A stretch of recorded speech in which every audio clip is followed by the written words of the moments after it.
दोस्तों, आज हम बात करेंगे इंडिया के ग्रीन एनर्जी बूम के बारे में।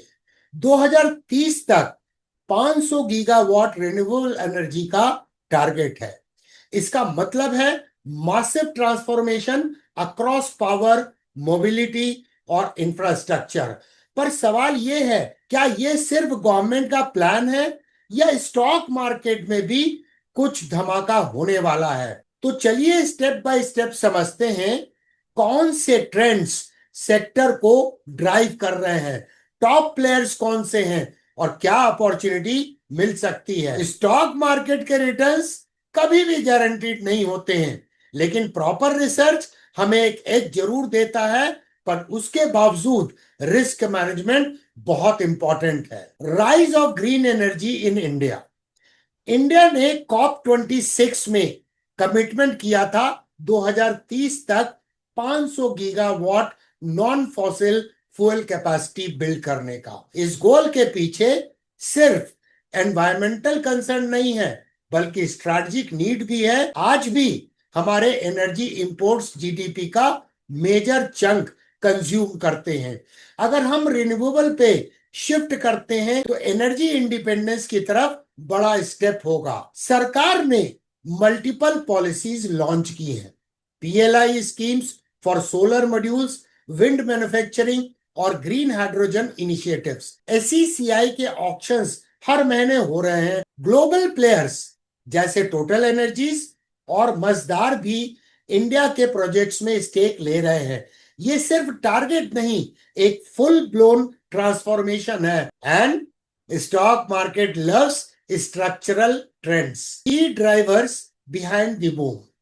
सबसे पहला ड्राइवर है एनर्जी की डिमांड। इंडिया की जीडीपी ग्रो कर रही है, अर्बनाइजेशन तेजी से हो रहा है, ईवी अडॉप्शन बढ़ता जा रहा है, तो इलेक्ट्रिसिटी की डिमांड तो नेचुरल तरीके से एक्सप्लोड करेगी। दूसरा ड्राइवर है कॉस्ट का रिडक्शन। सोलर पीवी मॉड्यूल की कॉस्ट पिछले 10 सालों में अगर देखें करीब 85% गिर चुकी है। विंड टर्बाइन एफिशिएंसी इंप्रूव हुई है। तीसरा फैक्टर है क्लाइमेट का कॉन्शियसनेस। रिटेल इन्वेस्टर्स, इंस्टीट्यूशंस और पॉलिसी मेकर्स सब ग्रीन इकोनॉमी को प्रेफरेंस दे रहे हैं। ये तीन फैक्टर्स मिलके इस सेक्टर को एक लॉन्ग टर्म रनवे दे रहा है। तो दोस्तों, अब तो सिचुएशन ऐसी हो गई है कि पीएसयू या फिर प्राइवेट प्लेयर्स दोनों स्पेस को जैसे सोलर चार्ज लग गया है। पर क्या ये चार्ज स्टेबल है या शॉर्ट सर्किट होने वाला है? लेट्स डीकंस्ट्रक्ट दी की players. Top players in the sector. सबसे पहले बात करते हैं अडानी ग्रीन एनर्जी की। ये कंपनी इंडिया की लार्जेस्ट रिन्यूएबल प्लेयर्स में से आती है। काफी सारे सोलर और विंड असेट्स उनके पास हैं across multiple states.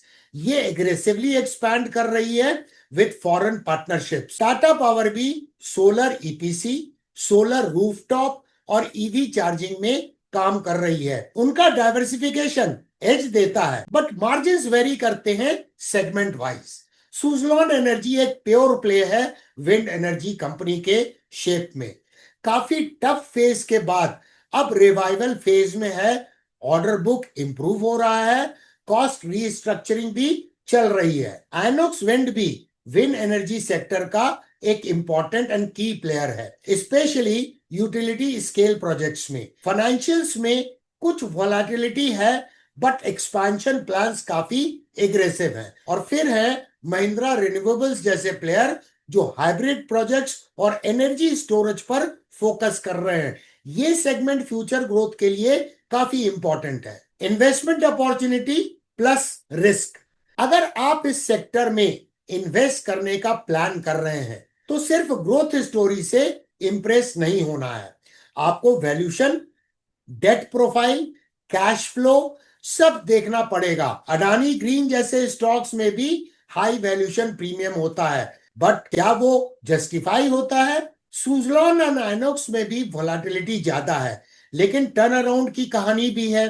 Tata power comparatively stable है, पर उसका डाइवर्सिफाइड मॉडल पे क्या इंपैक्ट होगा मार्जिन्स पर? रिस्क भी क्लियर होने चाहिए। Policy flip flops, global supply chain delays and tech disruption.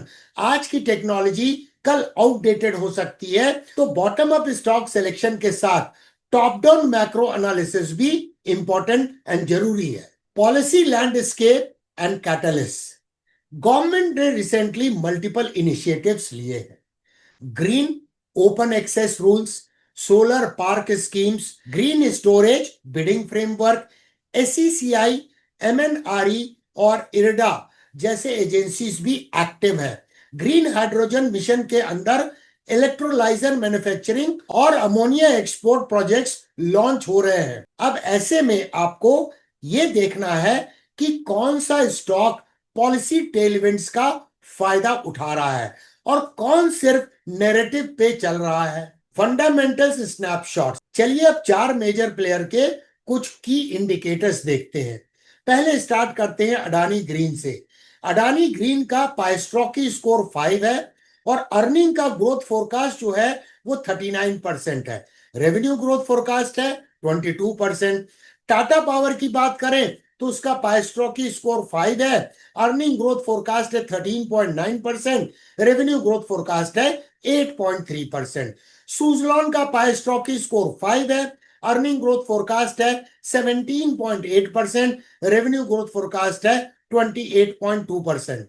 INOX wind का पाइस्ट्रॉकी स्कोर सबसे बेहतरीन है 7, जो स्ट्रॉन्ग फाइनेंशियल्स को इंडिकेट करता है। अर्निंग ग्रोथ फोरकास्ट है 38.3%, रेवेन्यू ग्रोथ फोरकास्ट है 38.8%। ये नंबर्स एक स्नैपशॉट देते हैं, बट फाइनल डिसीजन लेने के पहले आपको peer group comparison, debt coverage, return ratios भी इवैल्यूएट करने चाहिए, क्योंकि एक स्ट्रॉन्ग नैरेटिव जरूरी है लेकिन सॉलिड बैलेंस शीट उससे भी ज्यादा जरूरी है। चलिए अब चार्ट की तरफ बढ़ते हैं और Adani green, Tata power, Suzlon, INOX wind, इनकी करंट ट्रेंड क्या है उसकी एनालिसिस करते हैं। प्राइस एक्शन को समझने की कोशिश करते हैं। सपोर्ट एंड रेजिस्टेंस जोन्स क्या है उसको समझने की कोशिश करेंगे और साथ में रिलेटिव स्ट्रेंथ की एनालिसिस करेंगे versus Nifty 50 index over 50 days. ये अडानी ग्रीन एनर्जी लिमिटेड का मंथली प्राइस चार्ट है एनएससी के ऊपर में। यहां पे अगर ध्यान से देखें तो एक काफी बड़ी इंपल्सिव वेव का फॉर्मेशन हुआ था और उसके बाद इस स्टॉक में एक वर्टिकल गिरावट देखी गई। अब ये स्टॉक क्या कर रहा है, अगर ये दो ट्रेंड लाइन को देखें तो एक सिमेट्रिकल ट्रायंगल जैसा फॉर्मेशन बनता हुआ नजर आ रहा है। अब ऐसे फॉर्मेशन बायलैटरल पैटर्न है, लेकिन साथ में हमें यह भी ध्यान रखना है कि ये एंटायर सिमेट्रिकल ट्रायंगल इस प्रायर इंपल्सिव वेव का बुलिश फ्लैग भी हो सकता है। लेकिन जब तक इसका ब्रेकआउट नहीं होता है तब तक ये कंफर्म नहीं करेगा। तो अभी तो ब्रेकआउट नहीं हुआ है, लेकिन ट्रेडिंग रेंज जो है वो नैरो होती जा रही है। पहले बहुत बड़ी ट्रेडिंग रेंज थी, अब ट्रेडिंग रेंज नैरो हुई है। अगर हम वीकली चार्ट में देखें कि प्राइस यहाँ पर कंसोलिडेट कर रही है, हो सकता है कि एक टिपिकल अक्यूमुलेशन फेज का फॉर्मेशन हो, क्योंकि यहाँ पर स्ट्रक्चर क्या है, हायर लोज का मार्केट स्ट्रक्चर है। चलिए डेली चार्ट में चलते हैं और इसकी ट्रेंड एनालिसिस करते हैं। तो देखिए ये मासिव डाउन ट्रेंडिंग मूव में था, मार्केट का structure lower highs and lower lows का था। इस जगह पे इसने लोअर लो बनाने की प्रक्रिया समाप्त की। अब हायर लोज मार्केट स्ट्रक्चर बनता हुआ नजर आ रहा है। लेकिन अगर हम और गौर से देखें तो रिवर्सल चार्ट पैटर्न आपको नजर आएगा। मैं आपको एक ट्रेंड लाइन खींच के दिखा रहा हूं। इस ट्रेंड लाइन को ध्यान से देखें तो क्या आपको नेकलाइन नजर आती है इनवर्स हेड एंड शोल्डर की? ये लेफ्ट शोल्डर है, ये हेड का फॉर्मेशन है और ये मल्टी राइट शोल्डर्स फॉर्मेशन है। तो एक complex inverse head and shoulder का फॉर्मेशन बनता हुआ नजर आ रहा है, जिसका यहाँ ब्रेकआउट हुआ और जब ये करेक्शन हुआ तो प्राइस ये राइट शोल्डर के नीचे फिलहाल नहीं गई है। अगर इसकी रिलेटिव स्ट्रेंथ देखें तो करीब करीब निफ्टी 50 जैसा ही परफॉर्म कर रहा है। आरएस स्लाइटली लोअर है पिछले 50 दिनों का, लेकिन ऑलमोस्ट फ्लैट नजर आ रहा है। तो हम ये नहीं बोल सकते कि ये स्टॉक आउट परफॉर्म कर रहा है निफ्टी 50 को, एटलीस्ट पिछले 50 दिन के प्राइस एक्शन के अनुसार। अब हम देख रहे हैं टाटा पावर के प्राइस चार्ट को मंथली टाइम फ्रेम में एनएससी इंडिया पर। तो यहां पर देखिए पहले तो बहुत इंपॉर्टेंट है कि ये काफी लंबे पीरियड का राउंडिंग बॉटम पैटर्न का यहाँ पर ब्रेकआउट हुआ था जून 2021 में। तो ये multi year rounding bottom pattern का ब्रेकआउट था और उसके बाद इसका प्राइस में हायर हाइज का प्राइस स्ट्रक्चर है। रीसेंट टाइम में जो करेक्शन हुआ है वो ऐसा लग रहा है कि EMA 21 पे प्राइस ने करीब करीब सपोर्ट लिया, ब्रेकडाउन हुआ लेकिन सस्टेन नहीं कर पाया और प्राइस रिकवर कर गई। इसके पहले भी EMA 21 पे प्राइस ने सपोर्ट लिया था। चलिए वीकली चार्ट में देखते हैं, इस ट्रेंड लाइन को ध्यान से देखिए, प्राइस का सपोर्ट, प्राइस का सपोर्ट और प्राइस का सपोर्ट। तो फिलहाल ये ट्रेंड लाइन जो है एक डायनामिक सपोर्ट के रूप में काम करती हुई नजर आ रही है और ये टिपिकल एक अक्यूमुलेशन फेज लग रहा है जहां प्राइस रेंज बाउंड थी जिसके ऊपर आई लेकिन फॉलो थ्रू अभी नहीं हुआ है।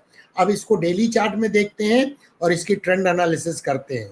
तो टाटा पावर भी एक डाउन ट्रेंडिंग मूव में था, lower highs and lower lows का मार्केट स्ट्रक्चर था। उसके बाद इसने लोअर लो बनाना बंद किया, मल्टीपल बॉटम का यहाँ फॉर्मेशन हुआ और इसके बाद मल्टीपल बॉटम का जो अपेक्स था प्राइस इसके बाहर आई लेकिन मोमेंटम अच्छा नहीं था और इसलिए प्राइस सस्टेन नहीं की। फिर इसमें करेक्शन हुआ, डिमांड जोन में प्राइस आई लेकिन पिछले लो को प्राइस ने रिस्पेक्ट किया। अब मार्केट का structure higher highs and higher lows का है। मोस्ट इंपॉर्टेंटली EMA 55 ने SMA 144 को क्रॉस ओवर कर लिया है लेकिन गोल्डन क्रॉस होना अभी बाकी है।